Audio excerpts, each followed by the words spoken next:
Hi, welcome to If I Did It, a show where we analyze and solve PR kerfuffles from the MMA world and beyond. I'm your host, Alexi Ald, and joining us as always is Kid Native Bloody Elbow, and for the first time ever, live and in public, if you will, every father's nightmare, every schoolgirl's dream, the luscious one, Luke Thomas. I'm here, yes, in the flesh. Slumming with you losers, but here I am. Thanks for lowering yourself, Luke. We appreciate it very much. Thank you for inviting me, and I'm happy to be here. All right. Well, Luke, you're Sage Northcutt. You learned a harsh lesson this weekend about the dangers of trusting your boss with your brand. 3 fights in 4 months, a replacement fight with 8 days' notice at a different weight class. Fighters questioning your heart and rejoicing in your downfall. But you dusted yourself off, shot a cute video, blamed strep throat, told Ariel Helwani that you'll be training full-time at TriStar. All the hallmarks of a 19-year-old showing the world that he hasn't lost his smile. I can't ask you to become wiser than your years naturally, because you're 19 years old. So if you, like similarly young and naive Billy Batson, stumbled into the rock of eternity, said the word Shazam, and were granted the wisdom of Solomon, a.k.a. the S in Shazam, how would you protect your brand from pseudo-judification? Boy, so I love the title of this podcast, by the way. Just ripping off OJ, trying to get a few extra bucks before he went back to jail, I guess. So, with that out of the way, if I were Sage, you know, someone brought up to me something very interesting the other day. I don't know how likely it is, so I'll start with the less likely one, then move into the more likely option. But someone was saying having some kind of futures contract or going out on loan. If there was a way to, you know, you stay a UFC fighter in the same way that Chris Cyborg is but competes for Invicta, that's a little bit different because of the weight class issue. But here's what I'm saying. So you're suggesting Sage jumps to Invicta, beat up a few girls, come back. Like Andy Kaufman stuff. Oh, there we go.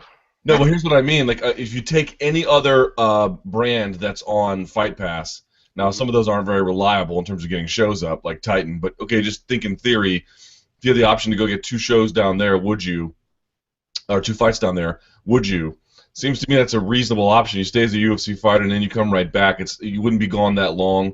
I mean, he took what 3 fights in 4 months with UFC. Again, you'd be sort of dependent on the regularity of what they can provide, but it's something to at least think about and consider. George St. Pierre, after losing to Matt Hughes, did exactly that. Went back and fought on the TKO show, and now defunct TKO show in Canada against Dave Strasser. Can't say it hurt him in any capacity whatsoever. So something to think about. Short of doing that, though, what I would do is his brand is cheery, positive media. So if I were him, I would leave the "I had the sniffles" excuse at home. Now, I'm being facetious. Strep throat is a very serious illness, and if he competed with it, you know, he shouldn't have. He should never have walked in there. But I would not be mentioning that kind of thing. I would be mentioning the fact that I appreciate all the support. I'll be back stronger. I'd take a fight on a prelim card if possible, certainly on one on free TV. And I would be very, very careful about not exacerbating some of the things about my personality that are admittedly polarizing. The truth about Sage Northcutt is that most people like him. Some people like him a lot. But there's a small, it's still small, but slightly expanding group of people who don't like him generally or find some of the things he does distasteful because he is Ned Flanders meets Tim Tebow. But he's getting a reaction which is positive. What about you? Earphones on or something. What? You need earphones on. That was a sudden burst of echo, but. All right, I'll mute my microphone. Hang on. All right, cool. It was giving you this weird voice of God, kind of. Yeah, it was the thunder and Lexi. Luke's point is very good. Sage's brand is positive media, and he's got a difficult challenge because the UFC wants to push. They want another Conor right now. They want another Ronda right now, and it's too much too soon. And this is one thing that any manager will tell you in boxing. But one of the worst things you can do with a promising young fighter is rush him. You got to let these guys grow. You got to let them develop. Fighting in a cage against professional mixed martial artists is hard and it's dangerous. And these are people that bring I mean, these are people, anybody that gets in the octagon could clear out any bar you walk into, even the bantamweights or the flyweights, most of the strawweight females. So don't take these people lightly, and don't rush it. There's no hurry. You're 19 years old. You got plenty of time. Put the brakes on. Pull back a little bit. I think Luke's idea of doing the prelims is an excellent one. I think the idea of woodshedding Ronin style in a minor promotion is even better. If he could get the UFC to buy off on that, that would be a big win. It would push their Fight Pass products. It would be a big boost to whatever regional promotion he's fighting on, and it would send a message to the fans: hey, I'm humble. I'm ready to learn. I'm a talented, gifted kid, but I don't think I'm special. I'm not looking to be babied. I'm looking to earn this. I'm here for the long haul. I think that would be an excellent move. But Ixnay on the F-stroke thing, man, I mean, you don't need to be, no matter how sick you are, if you came in there with 3 limbs and had to leave one at home, you don't talk about it after the fact. That was your decision, and you fought. Suck it up and keep quiet about it, at least for a year or two. I think, if a year later you can look back and say, well, before that fight I was actually doing this, that, or the other, and, people are interested in a context where you can have a nuanced conversation. But in the heat of a big upset loss like that, the last thing you want to be is dropping excuses. I also love, I don't have any headphones around, so I'm not sure what to do about the sound. Fine. Okay. I also I want to make this point every time I reach someone.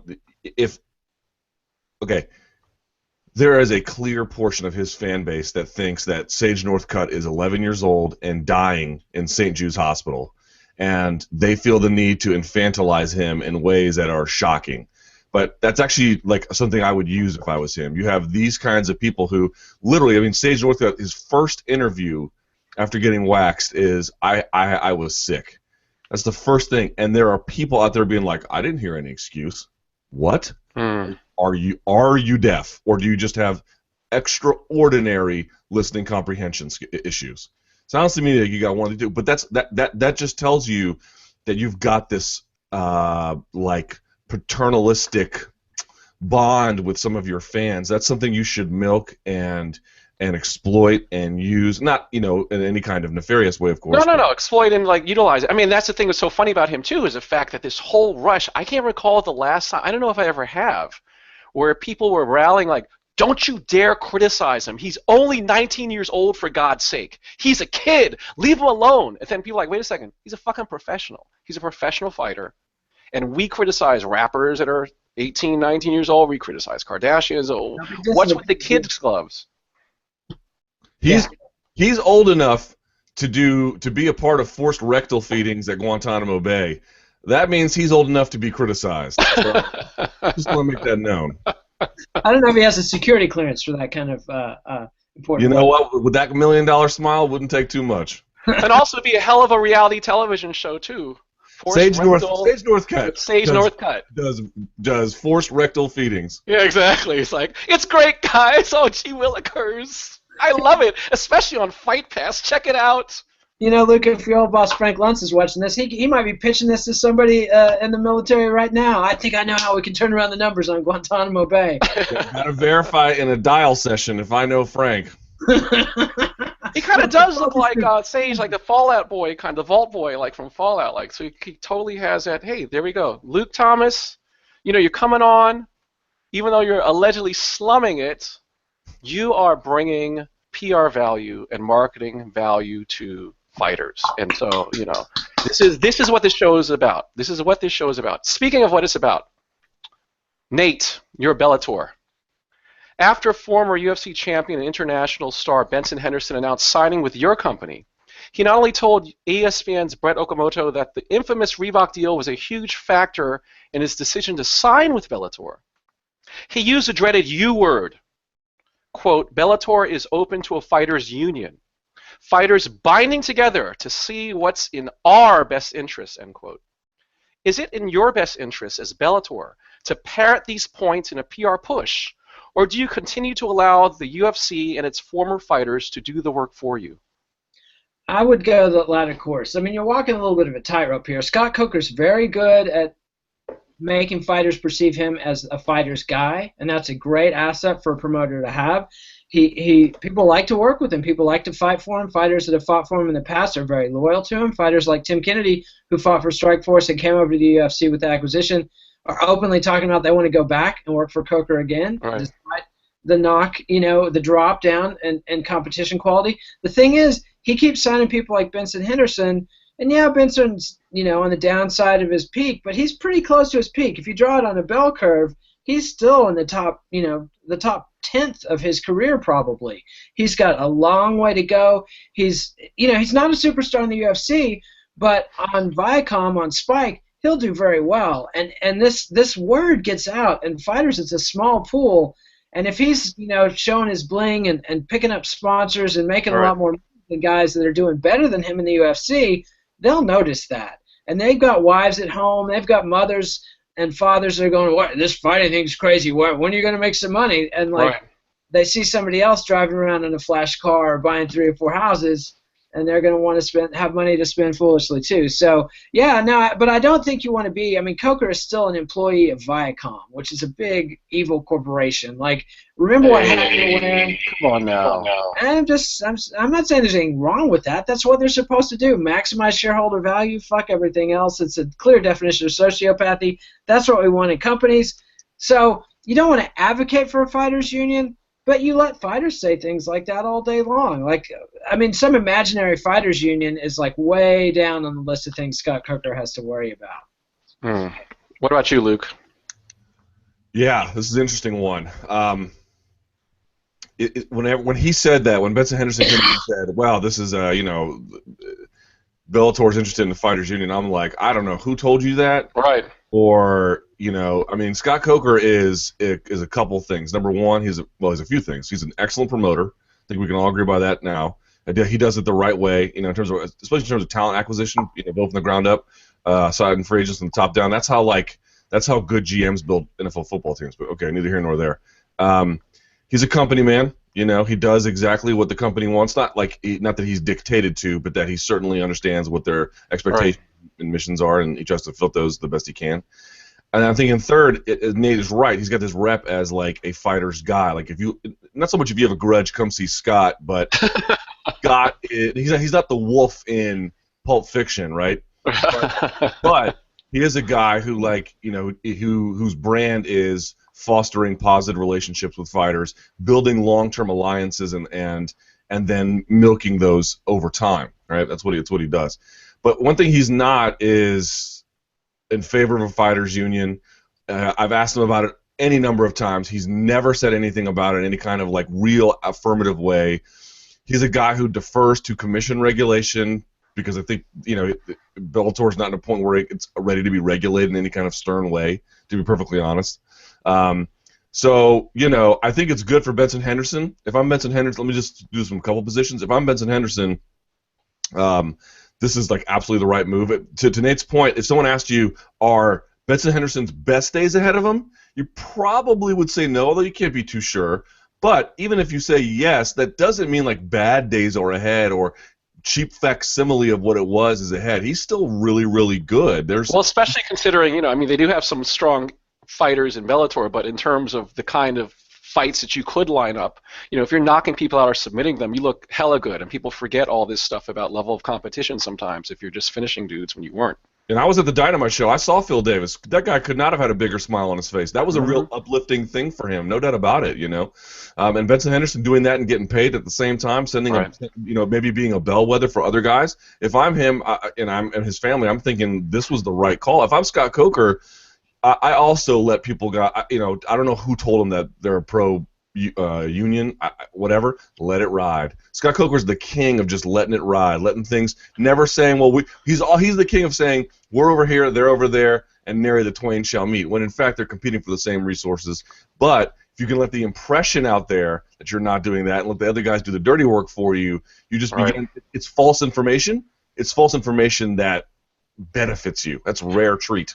Well, it's two things. Interesting, too. We talk about being over there, too, is the fact that, again, Benson Henderson making waves for the UFC, but not being in the UFC. So you can say, I want to be a leader. I want to do all this kind of stuff, but he doesn't have to rally the UFC troops, number one. Number two, the other interesting thing is, do you think that this is subliminal culinary union fertita fuckery? Like this whole thing about union? Like, is there something else going on there or no? I don't know. I don't know how coordinated any of that is. I don't know how much it has to do with that. Again, I'd be very curious to hear what he had to say, because any time I've had any conversation with Scott Coker, it's very much like, well, it's up to the fighters. Is that what he told Benson, and Benson just ran with it? I don't understand. So I don't think there's anything coordinated against the Fertitta. Scott's very smart about not trying to engage in public wars over these kinds of things, because he basically can't win at this point. But no, I don't think it's directly related to the Fertittas. No. What do you think, Nate? Well, I think it's a very brilliant tactic. This deception by omission, not commission. You don't come out and say anything misleading, but if somebody draws the wrong inference, you let them run with it. I was once in a meeting where my boss, Jack Martin, who's now the global head of Hill and Knowlton, one of the most scary super masterminds you'll ever meet in this world. This guy is a PR whiz. He was in an interview with the publisher of Texas Monthly, or one of the top editors of Texas Monthly, Evan Smith, who's now at the Texas Tribune. And Jack was talking about our company, which was, and our client list. And he would mention these clients that we were super tight with, and we did handle big crises for them. And he was, right there in the boardroom, like Southwest Airlines and Southwestern Bell, which is now AT&T. But he would also mention clients like Dell Computers, which we had done one small, tiny, local, like they set up a little charity or built a park, and one of our really low-level people's husband worked there, and we had a tiny project there. But he just mentioned that Dell was on our client list and goes talking about all these other things. And the reporter immediately infers that Jack has this kind of relationship with Dell that he has with everybody else. And that's what you do. You let people, you put this stuff out there. You don't say anything that's not true. And if you're asked about it, well, of course you clarify. Oh, no, that wasn't a big thing at all. But if you're not asked about it, hell, you just let the impression go. Another trick he was always doing was bringing people together. Like one time he walked into a meeting. We had these hotshot media vendors from New York coming in wanting to show us their reels and all their talent, and Jack walks in the meeting with Ann Richards, who later worked for us, but not at that time. And these guys from New York are thinking, whoa, Jack, bringing Ann Richards, like they're like this. When really, Jack had lured her there with this hotshot media company from New York. And so Ann's thinking, Jack's tight with these like super talented He'd never met them in his life. He just happened to have this moment to be like, hey, I'm closer to these people, and just introduce them and let people think more than you are. And that's what Coker's doing. He's the man in the middle. He's the man you can project your hopes and dreams onto. And when you've got an opponent like Zuffa in the UFC that's got lawsuits and union troubles and bitter fighter after bitter fighter on their roster, you know what you haven't heard lately? Anybody on Bellator bitching, not since Rampage Jackson, and like you hear Will Brooks now and then a little bit. Well, Brooks a little bit, but Coker knows how to let a clubhouse cancer just ease on down the road. He's not out there shooting back at these guys. They just talk, do their thing, and then he just lets them slide on down, and that's a much better way to handle it than Dana's confrontational. Dana literally he can't help himself. I don't think. Can't help himself. It's true. On Benson Henderson's way out the door, it was like a hug and then a backhanded compliment. Yep. You know what I mean? It's like, because when he said he got the best deal for him and nice guy, those to me probably are real. Like he probably thinks he is a nice guy, and that in some level he can understand why he took the deal.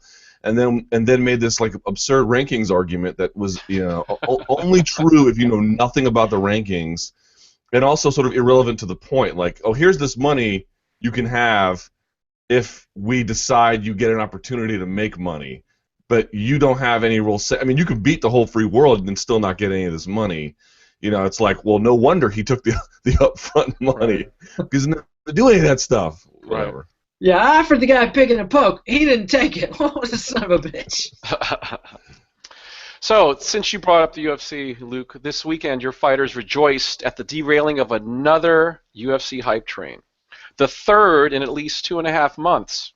In fact, the only hype train that isn't in the shop or in need of major repair is so far off the tracks.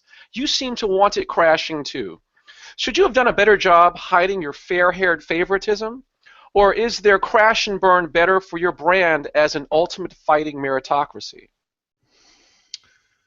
No, you should not hide favoritism, because when favoritism works, it works well. If I'm the UFC and there's any lesson to the Conor McGregor hype, it's not that this is anything you can replicate at scale. It's not that you can take any kind of up-and-coming talent and just say, well, let's just go all in every time and see what happens. That would be bad. But what it does say is if you've got a feeling about something and someone else is out there doing also their end of the hustle and their promotional work, it does on occasion make sense to just outright show favoritism, because if they pay it back, they pay it back in spades. The truth of the matter is, you can have 50 guys. All you need is one to hit, and if you have to be if you have to be unfair in the way you treat them to get that, without any kind of fighters union or association to make you do anything different, what incentive could you possibly have to be different? Because someone making 10 and 10 is complaining on Twitter, that's not a reason to stop. You don't want to ultimately let that fester and grow sow these seeds of discontent. But if the organization's making money and they're putting on shows, most fans, that's all the fans really care about is to what extent does this impact my experience as a fan? If you can feed that through favoritism, do it. And remember, it's not like most UFC news makes the larger news cycle. We are in a spot where, in my lifetime, I've never seen UFC news this mainstream. But even then, this huge announcement of USADA and everything else doesn't even hardly get on the crawl on ESPN. So it's not like you're under it's not like Roger Goodell where you're constantly being hammered to do things differently. You can do basically with what you want. You just have to eat a little discontent on message boards and social media. That's not the end of the world at all. What do you think, Nate? Yeah, Dana's long been dismissive of hardcore fans and sites like Bloody Elbow that cater to the hardcore fans. And it makes perfect business sense. Like, you got those people, let them bitch. It gives them something to talk about. It keeps them focused, keeps them interested.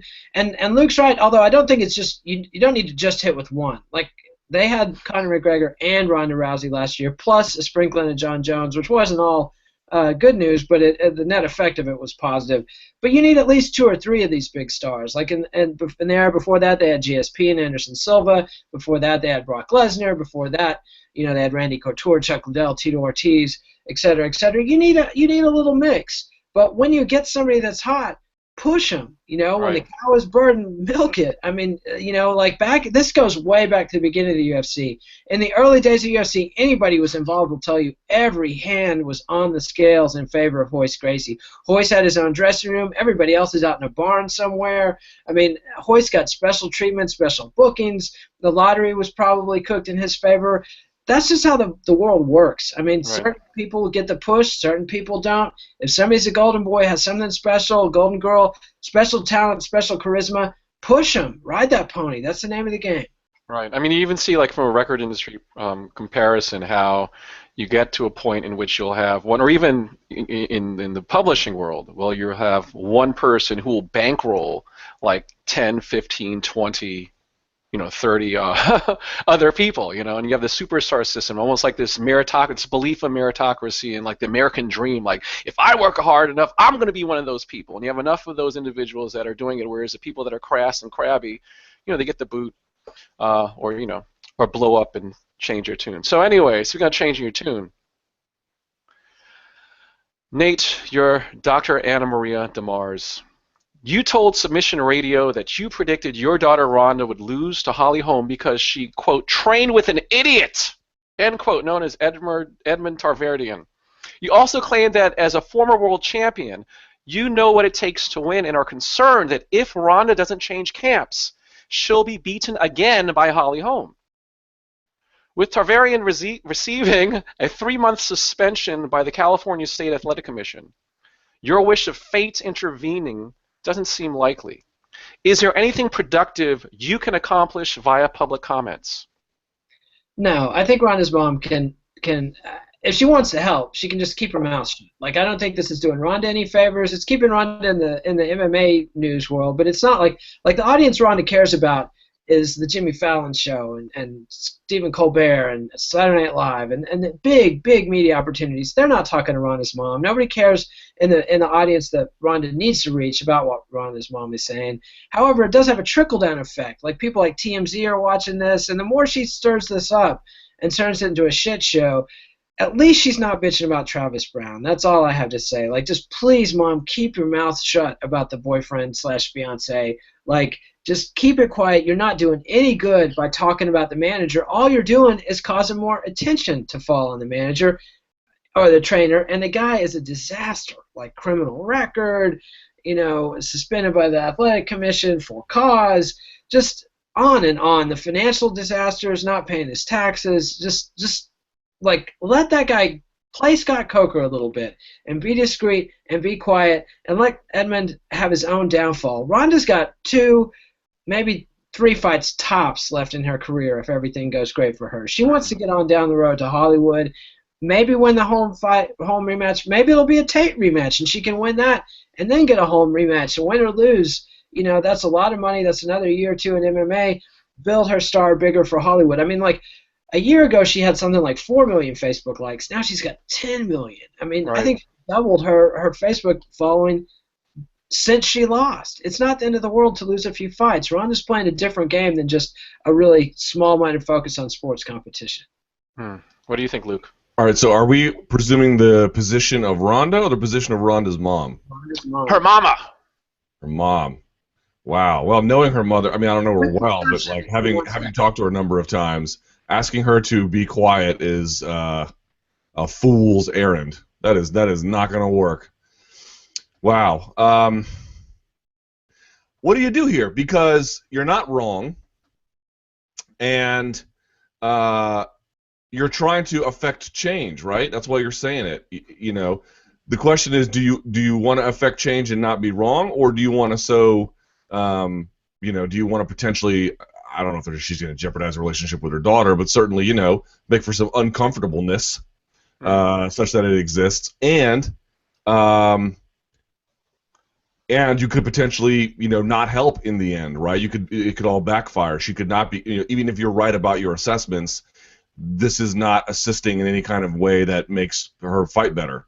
It's a distraction, or it puts her further in, digs her heels in, and doesn't. It's more things she has to worry about because, to Nate's point, she's talking about, she's dealing with the bigger media entities, and that's true. But what's interesting about her life in that sense is we cover her as an athlete mostly, with some gossip and everything in between.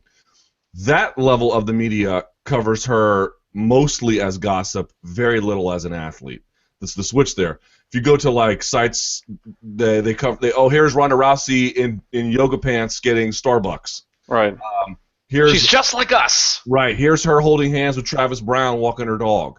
That's how they cover her. And then if she says something vaguely feminist or whatever, then they put that up with a picture of her to dress on a red carpet. That's the only way in which they cover her. So I don't know that any of her mother's comments even affects that level anyway, other than to say if it's a distraction and it causes her to lose, well, so be it. But if I'm her mother, I disagree with Nate. Say what you're gonna say. It's not like Tarverdian is giving her everything she needs no matter what, even if it's a distraction. So what? At least at night, you can put your head on the pillow and say, I did my service. I'm not going to take the PR angle, the cynical one that Nate would take, knowing him. I'm going to do the moral thing here, even if it causes strife in the home. But another thing is, you're talking about planting seeds as well, right? So if you plant enough seeds and you keep on planting them, it's the mother, the parent relationship, and listening to your parent's voice, and whether you do it or not, So it is kind of a mix of, even if she does do the moral thing, it is also. I mean, it's not the most helpful thing. Look, there's no doubt about it. Every time Edmund gets asked about it, he must be like, "Mother F S," I can't stand this C. Hey man, there's no language filters here. I just don't. Come on. I need to be dropping the C bomb. I am trying to, I'm trying to maintain some decorum with you slouches. And look, yeah, exactly, yeah, just. Anyway, but he can't stand it, and she can't. I mean, she can't even tolerate any questions. She's hanging up on media on conference calls. So if I'm Rousey's mom, I'm thinking to myself, it has some effect. If you say nothing, it has no effect, other than she gets to still train with this guy who probably shouldn't be training her. If you say something about it, you at least make the conversation relevant. You keep it out there in the media, not the bigger media, because they don't care about that stuff anyway, but they care a little bit. TMZ will cover it a little bit. But then certainly the other sports media will definitely cover that sort of thing. And I don't know. I think it's worth it. I also should point out for our conspiracy-minded viewers that Luke's part Armenian, Edmund's Armenian. There's a vast Armenian conspiracy. Oh, okay, I see. That secretly controls the world. It all totally makes sense. This is like the sabotage. He's coming in, he's sabotaging, he's trying to undermine the things that we're, trying to put out there as media professionals. I get it. Totally. I'm trying to police the ranks of the Armenian diaspora. Yes. One podcast at a time. I cannot wait to see the YouTube comments. Jeez. They're like, okay, now we can't talk about Zionist conspiracies because Eugene's not on it. But let me tell you something. Jeez. Speaking of telling you something, there's a curveball. This is the part of the show in which we ask questions that are kind of on the fringe of the PR kerfuffle world. So, Luke, you're a cheeseless mozzarella stick. McDonald's customers are outraged at your hollow husks, going so far, according to the business advisors, calling you, quote, fried air, end quote, and parading the desecrated remains of your compatriots on social media. How can you convince these wannabe gourmands to take it easy instead of being greasy about the cheesy? It's an excellent question. I like how you did that. I do nothing about it because producing quality food has never been my brand. It's never going to be my brand.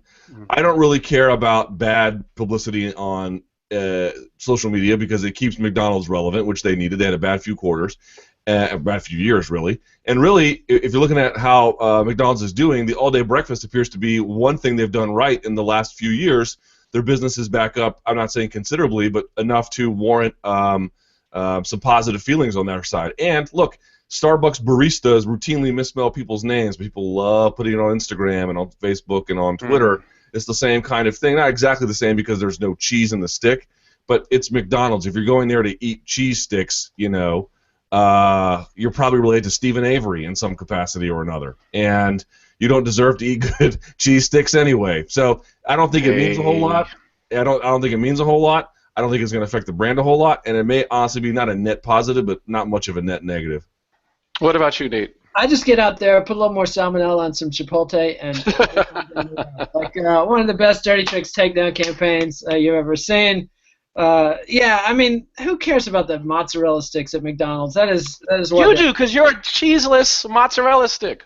Well, you're not a core offering cheeseless mozzarella stick. I'm sorry, you're extremely far on the periphery of McDonald's offerings. Now, if it was the fries, if there was a fry problem. True. Then you've got an issue. People drive through McDonald's just to get the fries. Even healthy eaters will come through just to get those fries. If I was a cheese stick, I'd just kill myself and there. Switch from Schwann's to some other vendor and get your frozen cheese sticks somewhere else and not have that problem and just move on down the road. Stop frying liquids. That would be my advice for McDonald's. Well, given advice and fried. It's time for a teachable moment. And Nate, you're a moderate Republican. Iowa spoke. Of the 3 frontrunners, 2 are from the Tea Party, and 1 is from your own private hell. Doesn't matter whether or not you saw this coming when your party courted with the lunatic fringe, because the baby is coming on July 18th to the 21st, 2016, a.k.a. the Republican National Convention. You don't want to be a deadbeat dad and shack up with Hillary. And as for a weekend at Bernie's, out of the question. What PR moves can you make to ensure that this bastard child, who will bear your name, will not undermine your legacy? Well, any moderate Republican knows that Rubio is a Tea Party wink-wink squish guy, and it's all in on Rubio. This is your last hope. I think there's a shot. New York Times had a great feature on who needs to win where and where the votes are and what the polling's looking like. Trump can still implode. His graciousness post-Iowa was kind of surprising, but he quickly, by the next day, he had rethought that and become his usual shit-heel self. The New York media is hitting Trump pretty hard because they know both sides of Donald Trump. He's great when he's on top, not so much when he's losing. And Trump can't afford to lose anymore. Now, he's going to win in New Hampshire, I bet, barring some unexpected. But it's all about Rubio clearing out the Chris Christies and Jeb, poor Jeb, with the exclamation point and everything. And so if you're a moderate Republican, back Rubio. The guy's Latino. He's young.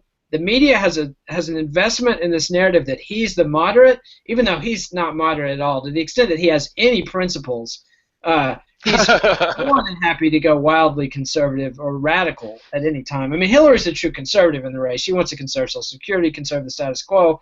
Cruz wants to impose a theocracy. Trump wants to become a king. And Rubio wants to impose the Koch's business practices on the whole world and just have a libertarian paradise of exploitation. And that is not conservative. That is a radical change for this country. But if you're a moderate Republican, you think you're down, that's where your bread is buttered, all bets on Rubio, because Chris Christie's not going to do it. Jeb's definitely not going to do it. Cruz, I think, would lose to anybody in a two-way race, even Bernie. I don't even know who the media would come down for. With Trump as the nominee, Bloomberg, baby. You got a real chance to bring in Bloomberg. Either Trump or Bloomberg win, and both of those are better for you than Bernie and communism in the streets. So, but Rubio is a very interesting scenario. I think he has an excellent chance against Hillary, and I think he has an excellent chance against Bernie, because the media is going to be so anti-Bernie if Bernie wins the nomination, which he won't, by the way. But if he does, the media is going to be so anti-Bernie you won't believe it. You might even have to rein the media in to get them to take it a little bit easy and pretend that they're somewhat objective. But Rubio's your horse. Ride him. You've been riding a tiger, and now it's biting your ass. This is the best you got.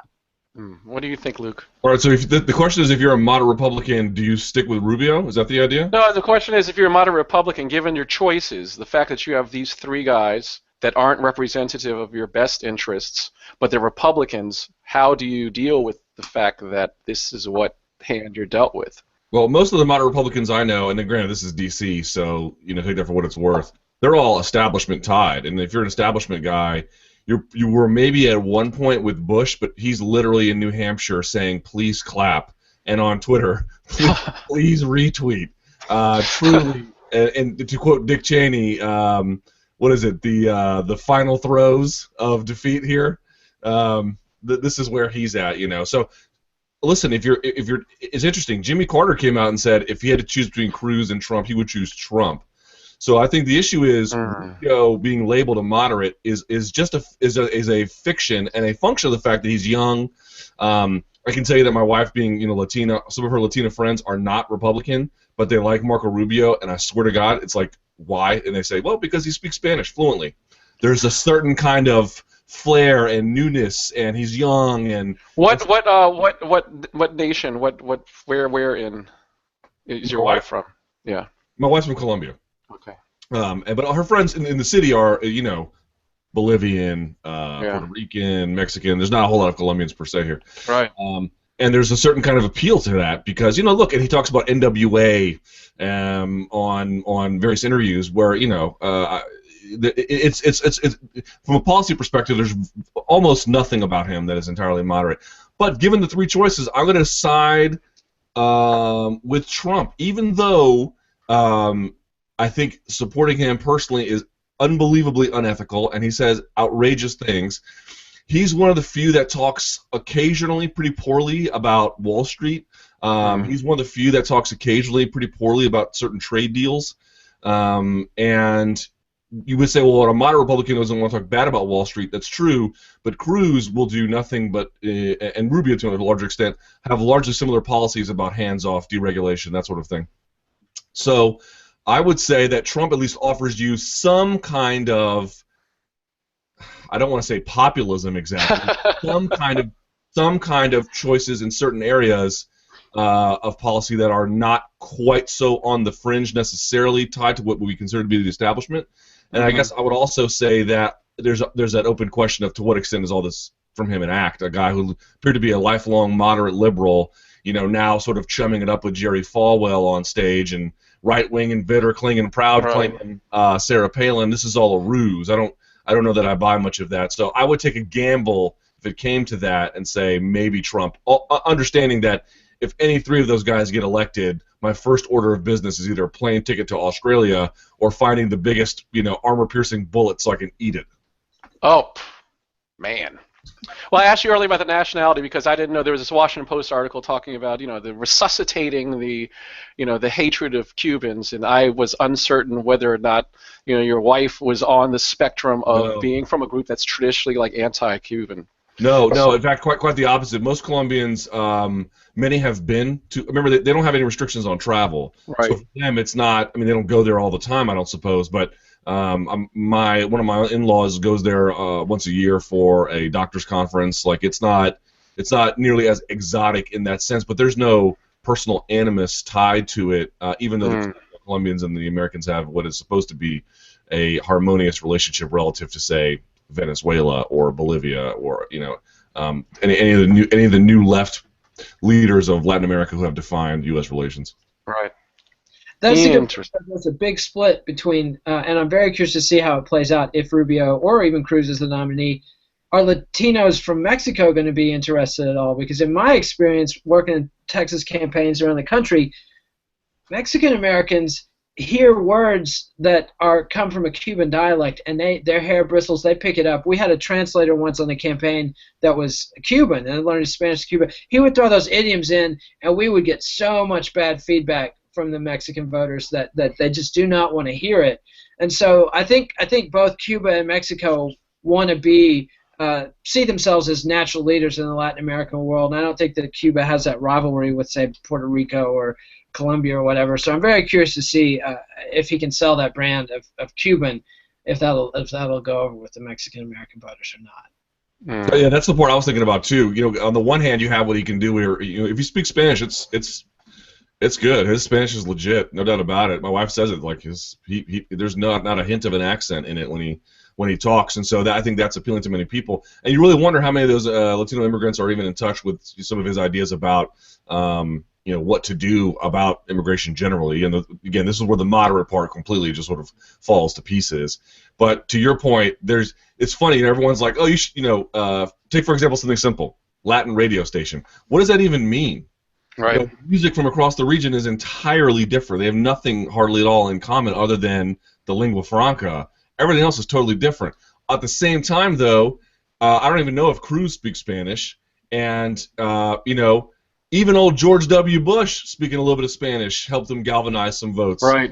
What do you say? The brown grandbabies. Remember that whole. Here's Bush speaking Spanish. His Spanish is not bad, but his accent's terrible. He was like, "Hola, vamos a ganar." You know what I mean? But that's enough, man. It's enough. But he's keeping it real. These dynamics are interesting. I think what happens is, it kind of came out last week's episode with the whole Cain Velasquez, Mexican identity and things of that nature. And I think it is one of these things where, I think that the media really does, and in general, people just are so who don't have a familial tie or a close personal tie just have no clue. I mean, this whole thing, for any group, it's like the lumping of like, okay, you want to put everyone that speaks Spanish together and make the assumption that it's all fun and games and it's all the same. It's not. Like there are some very long-standing feuds and rivalries in place. There are issues of, do you really understand what my experience is? Like, something like, whether or not you speak with a Castilian accent or not. Indigenous people in your country, how do you identify yourself? So it's a fascinating kind of dynamic. Let me just say this: you want to hear Latin people talk shit about each other? Just show up to a soccer game, baby, because I've done it, and let me tell you, they let the insults fly at those events. The last time I saw at UFC in Austin, the Mexican fans, and there were a bunch of Brazilian fans there, and the Mexican fans and the Brazilian fans started going at each other, and the white Texans sided with the Mexicans. It was very interesting. It was some unusual ethnic battling that's different lines than you'll usually see. That is so true. And with that sound, no Eugene this week. No Eugene. But we can take his. Nate, do you feel comfortable? Doing a lost analysis without him. Jeb, baby. Jeb is the Lost Battalion this week. I can't even remember what the UFC was this Saturday. There's probably somebody that fell into the Lost Battalion there, but Jeb is sucking up all the oxygen out of the room. That clapping thing was the most pathetic thing I have ever fucking seen in politics in my life. Gives this what he thinks is a rousing speech and then says, "Please clap." I mean. Can you imagine Martin Luther King being like, "Please clap. I just need you to clap." I mean, anybody. Adlai Stevenson, Jimmy Carter at his lowest point, nobody. I mean, Fritz Mondale walking into losing 49 states. He didn't have to say, "Please clap." I mean, Jeb is just little Lord Fauntleroy. He tried to buy the election. And seeing Jeb spend $2,800 per vote in Iowa, and I've worked for some losing campaigns that spent a lot of money, but $2,800 a vote, you could literally take that money out and give people $500 to vote for you. I mean, you don't need to spend, give the money directly to the voters. $2,800, that is ridiculous. Whose vote is worth $2,800? Nobody's. I mean, it shows how the diminishing power of paid media in an era when fewer and fewer people watch TV ads, more and more people are aware of the bullshit, and the enormous power of earned media. Like Donald Trump gets that. He didn't spend hardly a dime on paid media. Now he failed to spend money on organization. That's where he's behind the times, because Cruzs and these cats, they know that what you can do with your handheld phones and your databases these days that's where it's at these days, is the organizing and the customized contacts. When the Cruzs campaign calls a voter, they have them slice and dice in 10 different ways. They have a customized appeal for that particular voter. Trump's got like 9/11 conspiracy theorists and stuff manning his voting booths and didn't put any effort organizing into that.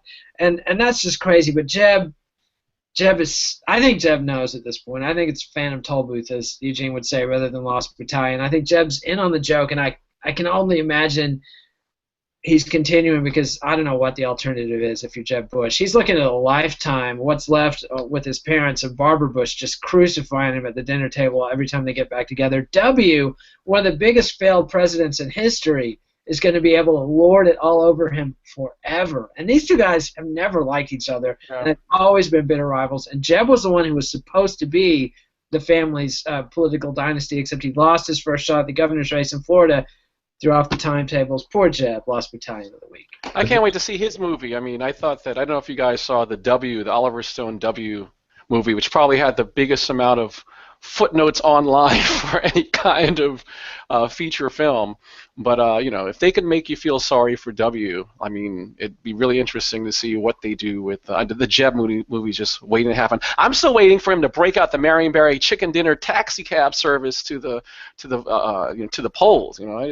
I think there's some kind of urban salvation there, but he's not going to listen to me. Whatever. I just find it amazing that Sarah Palin can speak Alaskan separatist gibberish while she blows into an old moonshine jug and bring a crowd to its feet. And Jeb can't. I mean, Jeb is like the opposite of Lazarus, or Jesus and Lazarus. He puts everyone down. He's a sedative. It's amazing. Yeah. Well, he needs to work on his nonverbal cues. I mean, like if he wants the whole crowd thing to go, like do the Hulk Hogan thing, and that'll probably. That's what you should do. Here we go. Here's some PR advice for Jeb. Hire a bunch of professional wrestlers to get the crowd to start throwing chairs and getting rowdy. That's what he needs. And fake people in the crowd. It's like I want Hillary to win, and I don't care about this. I'm not saying any bullshit at all, Jeb. Get the big cup. I use the big cup. Put it in the drawers. Everybody will know you're a man when you walk in that room. Jeb just internalized the low energy jabs from Donald Trump. And the thing is, Jeb's naturally a bully. He's a big dude. In prep school, he was dealing pot and beating people up in the bathrooms. So this is a very uncomfortable position for him. When he was the governor of Florida, he would crucify people that crossed him, reporters that got crosswise with him, poor Terry Schiavo's husband. I mean, this is a merciless, mean, vicious guy, and if you know his track record, you will feel no pity for this. So should he just tap that inner bastard? I mean, the fact of the matter is, as a society, internationally, people love the bastard. They like these people that are asshole. He has nothing to lose. Why not just unleash it? Say, you know what? Fuck this shit. He's been broken. I think Trump broke him. I think this experience. I mean, imagine what it's like to go out and when you're a Bush and you're campaigning and you're meeting with these campaign donors, these are important, powerful people. Like everybody he talks to all day long is a Superman of business, like a plutocrat. These are important people. You don't waste their time. You don't take their money and then piss it away on humiliated defeats. Like, can you imagine being Jeb and you've got some donor who's in for maybe 70, 80, 200 grand, and you got to call him back and explain the Iowa results and ask for more money? Like that Offer a warm hug. Remember? Yeah, it's just. I mean, I think Jeb's spirit's been broken. I don't think it's the same Jeb anymore. What about Tim Means? Where is he on this? Because if you saw his tweets, he's like, look at me, I'm not a steroid abuser. Yeah, Luke, you gotta handle this one. I don't know. I don't know what to say about that. I mean, when USADA showed up, he tweeted #clean fighter, and now this. So this one's this one is We might have to have a new feature, the Stop Digging Award. Like, Tim needs to shut the fuck up. Take his shovel away because you're not helping yourself at all. If you've done anything remotely you think might be dirty, don't be tweeting clean fighter out in the first place. Just keep your mouth shut. Try to write it out. Like, Tim Means just, it's. Well, hey, maybe he and Yoel Romero and these other guys, back in the day we used to talk about how exciting it would be if we had a steroid Olympics where you can take whatever the hell you want to take, and at the same time that events are occurring in the Olympics, you're showing these fully roided to the gills people like breaking records and like, oh, we already finished the race 2 minutes ago and they're still on the second lap. So maybe it could be he can help start a movement and get in touch with some of those pride guys and have freak show fights where you're fully roided to the gills. No apologies. If you did that, though, somebody would start cyborging in there and adding robot parts or putting circuits in their brain. Hey, the ratings would explode, man. I'm telling you. Well, if you draw no lines at all, then, just build straight-up robots. That's true.